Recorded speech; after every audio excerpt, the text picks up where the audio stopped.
king of German mercenaries. Chapter 196. Don't miss it. The importance of Cork is self-evident, especially since the information Kit obtained indicated that Cork was an important export port for Irish wool, which was very important. Because, as England banned wool exports under the order of Henry VII, the price of wool in Europe continued to rise. Even Flanders, the most prosperous wool spinning centre, was greatly affected. Due to the shortage of wool, many wool spinning factories had to close down. The sheep farming industry in Ireland is also relatively developed due to the influence of the United Kingdom. Moreover, the area of Ireland is more than 80,000 square kilometres, which is not much smaller than that of England. The population on the island is also not small, with more than 800,000 people. With land and population, sheep farming is naturally easy to develop.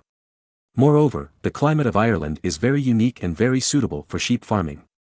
This is because the western part of Ireland faces the Atlantic Ocean and is directly impacted by the Atlantic warm current. Therefore, the climate of Ireland is mild all year round.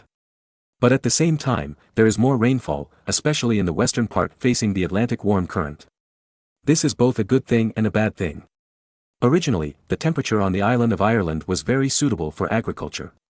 However, because the western region has too much rainfall, it is fine if it rains during normal times, but if it also rains during the autumn harvest, it will cause great difficulties for harvesting and easily cause crops to rot in the fields.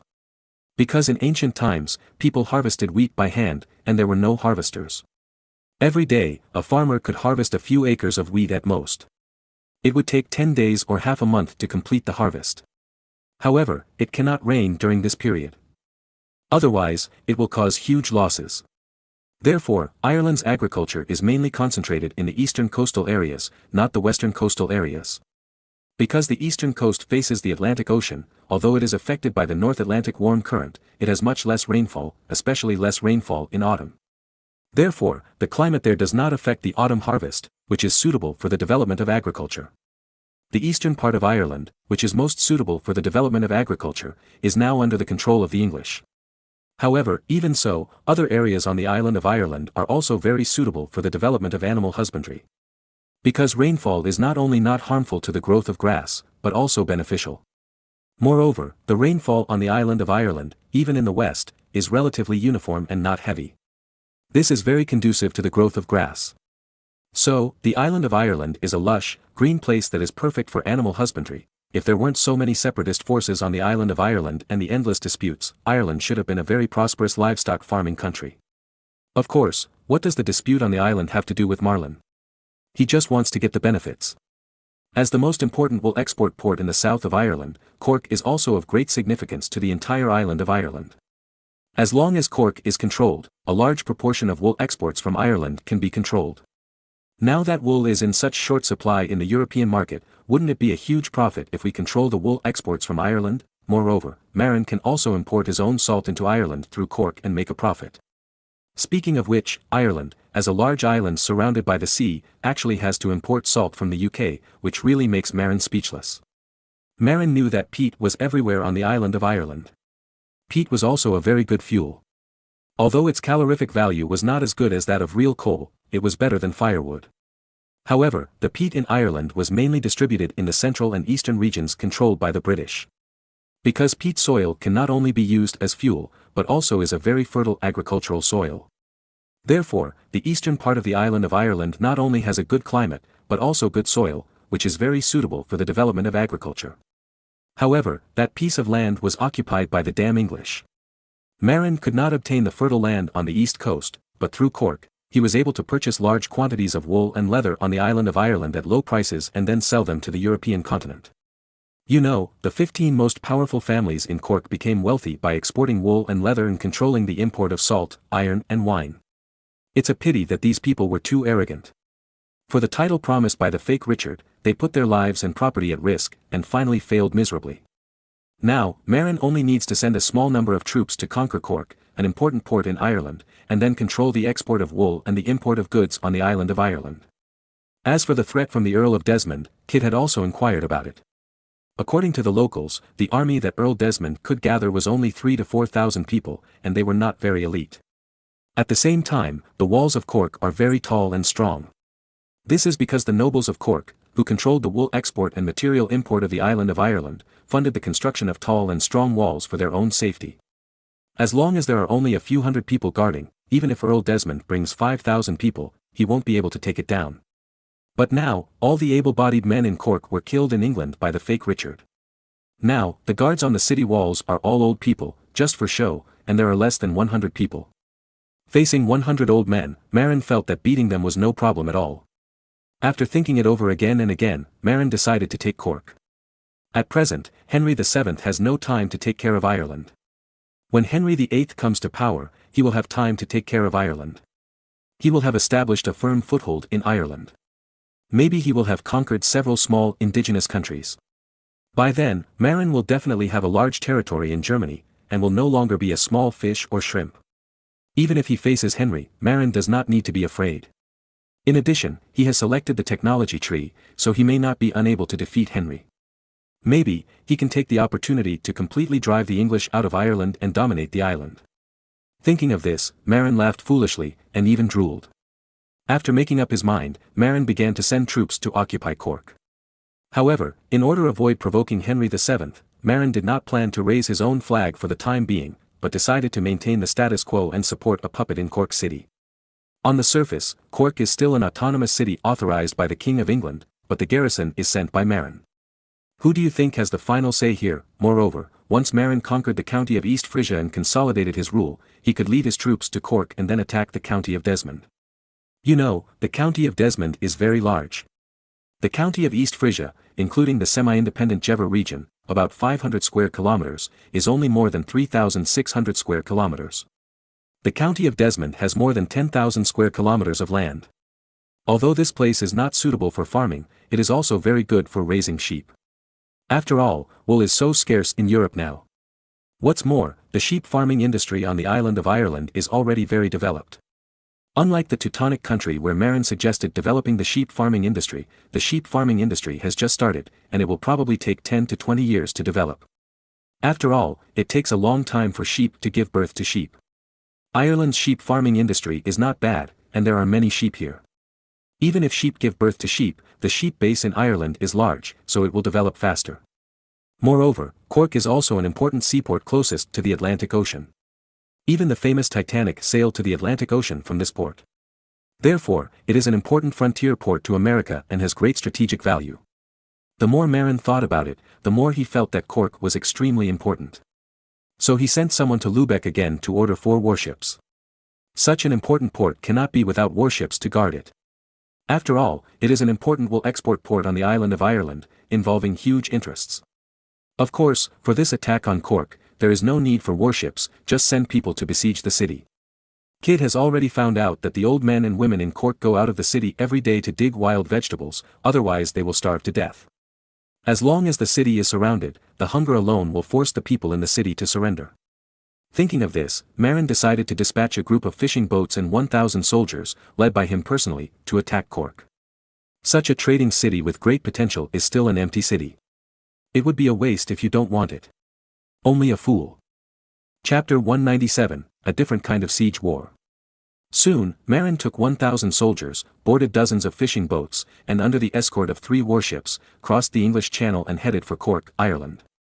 If it were in the past, Marin would not dare to sail such a large fleet across the English Channel so arrogantly. However, the situation is different now.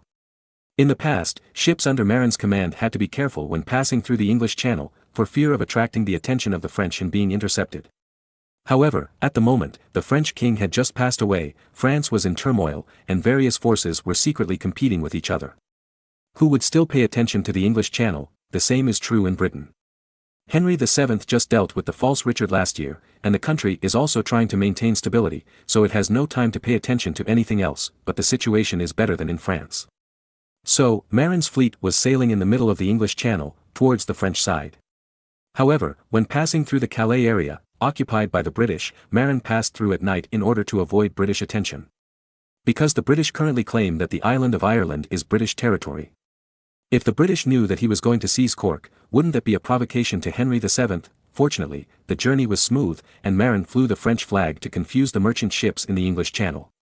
As expected, the British merchant ships were puzzled by the French dispatching such a large fleet, but they did not take it seriously. After all, the British could not control what the French wanted to do.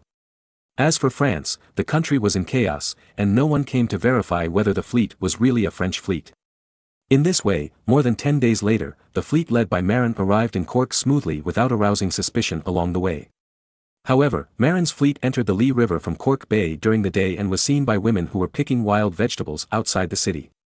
So when Marin's troops landed, Cork City had already closed the city gates and took a defensive posture. But Marin did not care about the people in the city for the time being.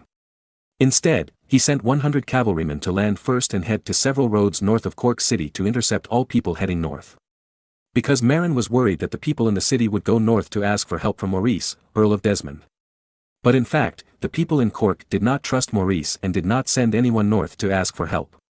Although he did not intercept the people asking for help, Marin still scattered these 100 cavalrymen on the roads north of the city to ensure that the news would not be leaked. Then, Marin led 900 infantrymen and slowly surrounded the city of Cork. The walls of Cork City are tall and strong. Marin looked at them and realized that even if the defenders were all old men, he would suffer heavy losses if he attacked. After all, if you climb up the wall, the old men may not be able to beat you, but they can still push you down from the wall. Moreover, once blood is shed, the relationship between Marin and the people in the city will be strained. After all, blood feuds are difficult to resolve. Marin thought about it and decided to use a gentler method. On the first day, Marin divided the army into 3 parts and stationed them in the north, west and south of the city respectively. The east of the city was the Lee River, and the people in the city could not escape, so there was no need to send troops. Then he focused on building the camp and did not care about the people in the city at all. On the top of the city, 100 local old men looked at the Marin army leisurely building a camp, and looked at each other in bewilderment. It seemed that the other side came to camp, not to fight. However, after feeling the wind direction, Marin moved the military camp in the west of the city a little bit to the south. Why did he do this? Because the southwest wind prevailed in Cork at that time, and Marin set up his main camp in the southwest of Cork City, which is the upwind side of Cork City. After repairing the camp, Marin ordered the kitchen staff to set up a big pot and start cooking. It was obvious that Marin wanted to use the aroma of food to lure the people of Cork City. According to Kids Information, Cork City has been out of food for several months. Now, the people of Cork City are eating wild vegetables, tree bark, grass roots and the like. Marin's siege actually cut off the city dwellers' access to wild vegetables, leaving them starving. At this time, he also had people set up a big pot to cook meat at the upwind side, clearly wanting to starve the city dwellers to death. Sure enough, when the aroma of the spiced broth drifted towards Cork City, the 100 old men guarding the city walls inhaled the aroma and swallowed their saliva wildly. Then, Marin asked everyone to run to the bottom of the city wall, where bows and arrows could not reach, and to the upwind side of Cork City, and eat and drink happily, and let the Cork people on the top of the city see and smell it. The old men on the city wall were chomping on the dry wild vegetables in their hands, their eyes were red with jealousy. You know, the wild vegetables they ate were dug by the women in the city and then distributed to them. The first day was peaceful, and on the second day, Marin continued to set up a big pot and boiled the broth. Then, he found a group of Frisian sailors and asked them to drink the broth and eat bread outside the range of the arrows under the city, and praised the delicious food in Frisian loudly. However, Marin refused to attack the city. A siege turned Marin into a food show for the hungry. On the third day, Marin dismantled an old-fashioned trebuchet from a warship. The Frisian warship was an old-fashioned warship with cannons and trebuchets, and placed it under the city. The old men on the top of the city became nervous, thinking that Marin was finally going to attack the city. Unexpectedly, Marin did not fire stone bullets, but put a few pieces of black bread into a leather bag and threw it onto the city wall through a catapult. Looking at the few pieces of black bread in the leather bag, the old men of Cork on the city wall looked at each other in bewilderment. What was going on? At this time, the citizens of Cork were already very hungry. For them, the 2-day blockade by Marin was equivalent to 2 days of lack of wild vegetables. Even the old men guarding the city, who were given priority in the supply of wild vegetables, could only eat half full. Looking at the black bread that they had thought was not very good before, the old men surrounding the leather bag suddenly felt very hungry. Then, the few pieces of bread were divided up by the dozen old men who seized the leather bag. Finally, on the 4th day, Marin thought that the people in the city must be very hungry. So he sent people to use earthen trumpets to start shouting to the city, residents of Cork City, "We are your friends, and we are here to discuss cooperation with you. Lady Sand folks, open the door, we are good people." Marin looked at the sailor who was shouting in Frisian and suddenly felt like laughing. Although he designed this shouting, why did it sound so funny? Especially, the last sentence, "we are good people," sounded like he was giving himself a good person card. Ladies and folks, please open your doors. As long as you open your doors, we will share the meat and bread with you so that your family can have enough to eat. We don't want to take action, why don't you send a representative to negotiate? Then, the fourth day's shouting had no effect. Because the people in the city did not believe that Marin and his men were really good people. If they were good people, why would they lead thousands of people to besiege the city? However, on the sixth day, the people in the city were already starving. Because they had eaten up all the wild vegetable reserves. In desperation, the people of Cork City nominated an elder named Locke, put down the hanging basket, and asked him to negotiate in Marin's military camp. Marin personally received the elder, but did not rush to negotiate. Instead, he invited him to eat a large bowl of braised pork and drink a large bowl of pork rib soup. If Marin hadn't stopped him, this old man, who had been hungry for a few days, might have eaten too much and died because he couldn't control his mouth. After the negotiations began, Marin expressed his willingness to control Cork City. However, Marin also said that on the surface, Cork was still an autonomous city, and the mayor was also elected by the city's residents. However, Marin would appoint a political representative. Every document signed by the mayor must be submitted to this political representative for review in advance. Locke understood that Marin wanted to secretly control Cork City. Locke was educated and was a member of the Macaulay family, one of the original 15 major families. He knew that Marin had set his sights on Cork City's status as a trade center and wanted to make money through Cork City. Although he was not happy about it, Locke had no other choice. Because Cork City had no army, and those 100 old men could not possibly defeat Marin's thousands of soldiers. If they fought hard, not to mention whether they could win, they would be starved to death if they ran out of food. Thinking of this, Locke no longer hesitated about whether to surrender, but began to strive for greater benefits for the people in the city. For example, Locke demanded that Marin's army not rob the people after entering the city. Although all the men in their 15 families were gone, they still had some assets. If Marin's army attacked them, they would lose everything. Marin naturally agreed to this. He originally wanted the port of Cork City, and he didn't care about the money of the people in the city. Moreover, although the 15 major families still have some assets, they are not much, because, when they followed the fake Richard, these 15 big families had already used most of their savings to support the fake Richard, just for the illusory title of earldom. Therefore, it was not necessary for Marin to rob or not. Moreover, he was going to occupy Cork City for a long time, and it was not good to have a bad relationship with the locals, so as to avoid an uprising in the future. Marin agreed to Locke's request, but he also proposed that not only would the mayor be a puppet, but the financial officer of Cork City would also be appointed directly by him, rather than elected by the locals. This is the core. Once Cork City's trade is restored, the tax revenue will be abundant. Whoever controls the finances controls the core of Cork City. According to the tradition of Cork City, the treasurer is also elected by the citizens. But Marin is not a fool. I am a conqueror. It would be fine if I don't rob you, but I want to let go of the finances. Isn't that stupid? Although Locke was not happy, he had no choice. The situation was stronger than the person. After returning to the city, Locke called together the elders and announced Marin's conditions. The elders were very unhappy at first, but when they saw the children crying from hunger, they softened their hearts a little. Finally, Locke returned to the outside of the city and asked Marin to distribute food to the people in the city immediately. Marin naturally agreed, because he had brought a lot of food and had prepared everything long ago. But before opening the city gate, several elders came down from the hanging basket and began to discuss the last important issue with Marin, the taxation of the citizens in the city. Marin thought about it and did not answer immediately, but asked how the city collected taxes in the past. After the elders in the city described the original tax collection method in the city, Marin was a little stunned. It turned out that in the medieval autonomous cities, which were very different from the lord cities, where taxes were set by the lords, residents basically did not pay much tax, but only paid limited municipal maintenance taxes. When taxes needed to be increased, a municipal council was convened to vote on whether to increase taxes. And this kind of tax increase was generally unconventional tax items such as war taxes. No wonder the kings in the Middle Ages were so poor. Just because of the taxes, the autonomous cities basically didn't give the kings any money. No, this is not in our interest. Marin thought about it for a long time and finally added a tax item to Cork City, personal income tax. Of course, there is a lower limit for personal income tax. For example, poor people whose daily income does not exceed 2 pence are exempt from personal income tax.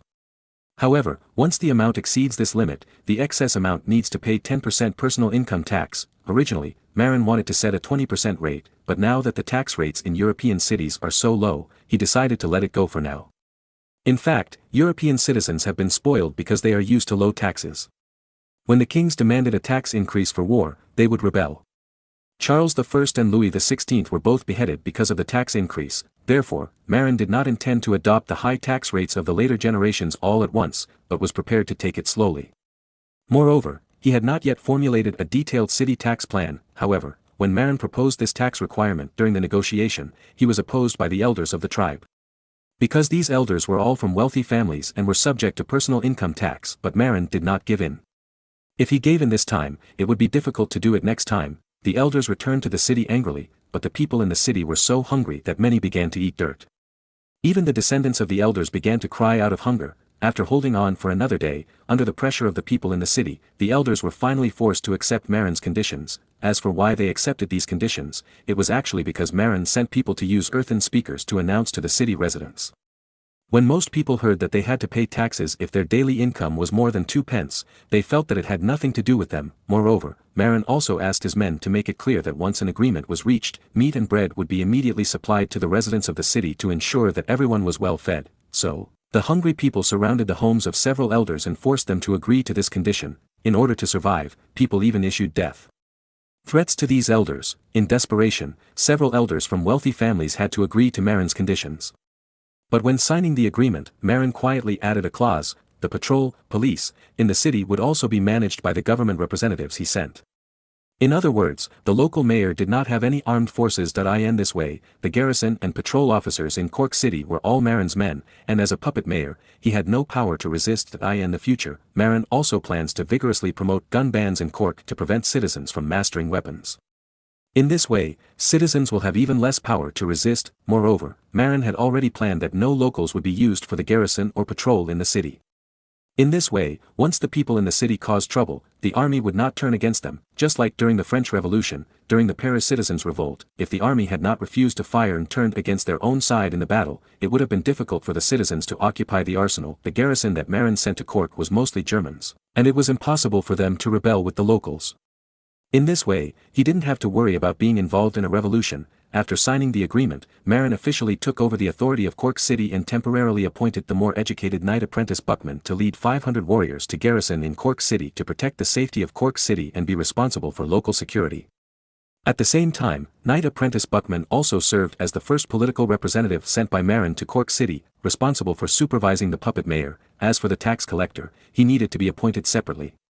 In the past 2 years, Kohler seemed to have taken in several disciples on Texel Island and taught them how to do accounting. It seemed that there happened to be young Frisians among them. The Frisians could communicate more easily with the English and Irish who spoke English and Frisian, so they could be sent here to take over the local tax collection affairs. Although the boy was only 18 years old, there was no other way. Marin was extremely short of talent, so he had to let this young man take over first. After holding a simple city dedication ceremony, Marin led his men into Cork City and began distributing food. The people in the city were probably very hungry, and they rushed directly to the food distribution point set up by Marin, almost causing a stampede. Fortunately, Marin's army was strong enough to calm the situation in time. After eating and drinking, the city quickly settled down. Besides, Marin's army had entered the city, and the 100 old men in the city couldn't make any waves. In this way, Marin did not use any force, but only through the temptation of food. He conquered the city of Cork, which was seriously short of food, and controlled the largest port in Ireland.